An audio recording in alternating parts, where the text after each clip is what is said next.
Reggie here, and I want to welcome you to another one of my videos.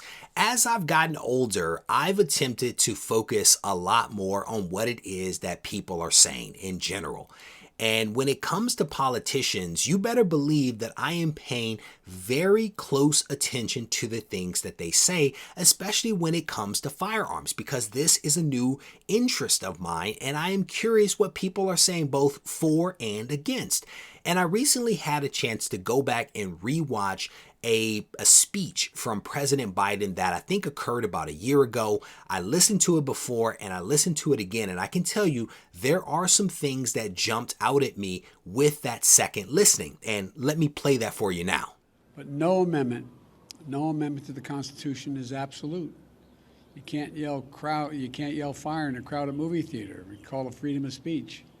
From the very beginning, you couldn't own any weapon you wanted to own. From the very beginning the Second Amendment existed, certain people weren't allowed to have weapons. So the idea is just bizarre to suggest that some of the things we're recommending are contrary to the Constitution. I think we can all agree that yelling fire in a crowded building is not something that is protected. That is something that is just stupid. But that is not what jumped out at me about Joe Biden's statements. It is the second part of what he said, the idea that certain people could not own firearms in 1791. The question is, who are those people? The Second Amendment was ratified December 15th, 1791, and it was ratified to give people the ability to defend themselves against a tyrannical government and also to give people the ability to defend their possessions and their land from anyone that would choose to infringe upon those things. The reality is that it was honestly the wealthy people and people that had jobs that had the ability to actually buy firearms back in 1791. And I say that because the average semi-skilled worker earned about 58 cents per day. In essence, a person would have to save up about 5 weeks in order to actually buy a firearm. And so you would have to have a job and have to have the ability to save those funds in order to buy that firearm. So certainly poor people were not buying firearms. People that did not have land probably were not buying firearms. People that didn't have jobs certainly weren't. And again, if you think about history, there are a lot of people that did not fall into that category of being able to buy firearms.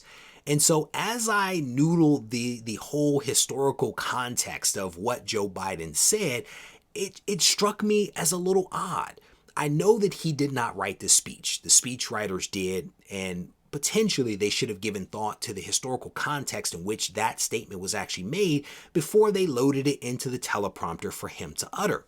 But as I thought about this, I wanted to also frame it up with the present day, and I wanted to figure out who it is that is actually buying firearms right now.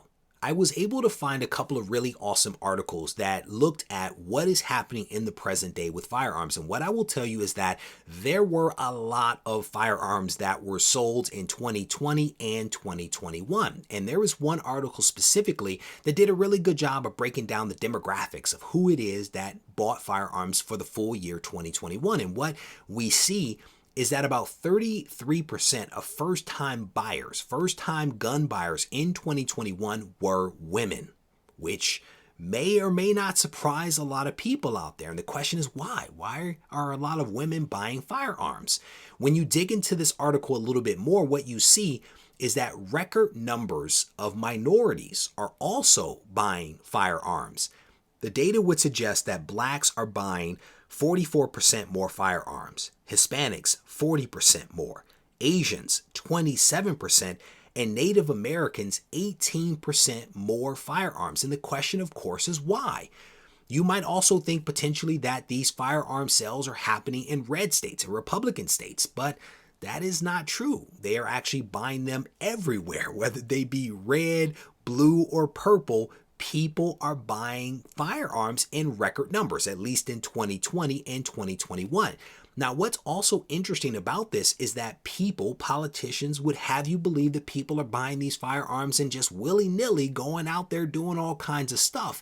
But the reality is that almost half, specifically 43% of those people that purchase firearms in 2021 also sought out professional training on how to handle the firearm, how to store it, how to shoot it. And I think that this is an important statistic that sometimes gets lost in the argument that gets made.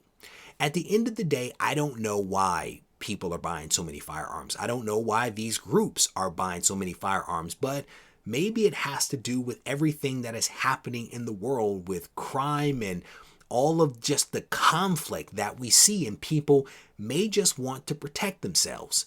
I want to encourage you to sound off in the comment section, share your thoughts with me. Let's have a conversation. Take care.